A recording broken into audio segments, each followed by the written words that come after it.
Another offseason, another Minnesota Fighting Vikings superstar trying to force his way out of town, potentially playing the game on social media about his status with the team. Great.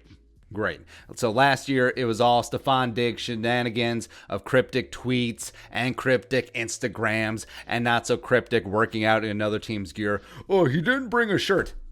Who doesn't have a shirt? Anyway, this year, things are starting to ramp up with Danielle Hunter, and it really sucks.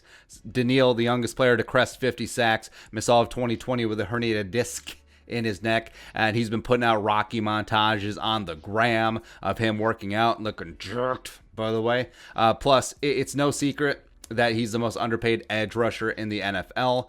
Back-to-back 14.5 sack seasons in 2018-2019, and he was the 18th highest paid edge in the National Football League in 2020. And people get mad about this, like, oh, well, he got that money and he didn't play a single down. Oh, I'm sorry. I'm sorry that he had a life-altering physical injury while practicing to play a children's game for your amusement. Mascusi. Oh, Mascusi. Right.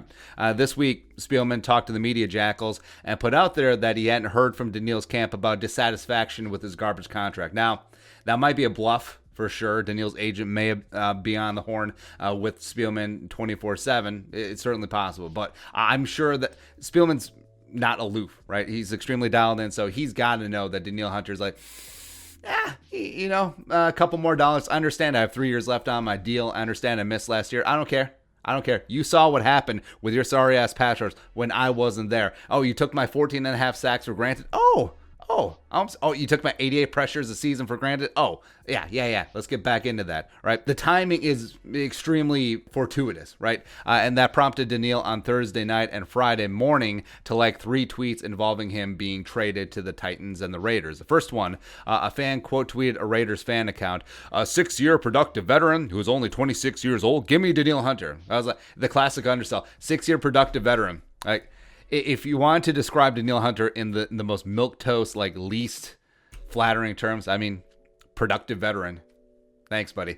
Second one was a Titans fan quote tweeting, "I'm listening," face with monocle, on a tweet from Arif when he's talking about Danielle Hunter's trade or a new contract, what that would look like. Last one was the reply to that Titans one, where another Tytoon jabroni, "I trade my soul for Danielle Hunter," face with tears of joy emoji. Great. And before you say, well, maybe Danielle likes a lot of tweets, like Everson does. But the last tweet that he liked was from December from Booger McFarland. So, no.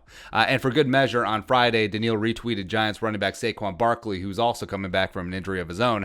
Negative thoughts don't even enter my inner matrix.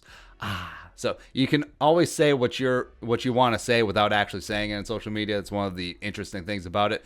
And now all this adds up to a dude who is not vibing with the current situation with his team right now. So, meh. And it does seem stupid and childish that we have to pay attention to this stuff. But, a player unfollowed their team on Instagram or whatever. What does it mean? They took the pictures of them in their team uniform off their Instagram. Oh, but they do that every year. Please. But players, they know how to get their message across by these small passive-aggressive measures, and then fans will notice it, and then media will pick up on it, and then fans and media will carry the players' water to the team. And it's like, the team realized, there's an uproar. All the message boards, or do people still use message boards? All the social medias are abuzz because, this player, he liked this tweet. What does it mean? Right. And as much as you didn't like the situation, as much that you got tired of Stephon Diggs' shenanigans, it worked. He got what he wanted. He got his trade. He got out of town. So fortunately, maybe Danielle Hunter saw that, and maybe that's a blueprint at this point. But Danielle is far from that point. He hasn't gone nuclear on social media yet. Like, this is very much the opening shots. I don't even consider this a skirmish. And I'm adamant, do not trade Danielle Hunter. You saw how bad the edge rush was last year. Danielle is still going to be a first ballot Hall of Fame player. This is merely a detour on his path to Canton, and he's going to be one of the best edge rushers in the NFL, if not the best, for many years to come. Also, he's phenomenal against the run as well. He's not a one-trick pony like some edge rushers that we've seen.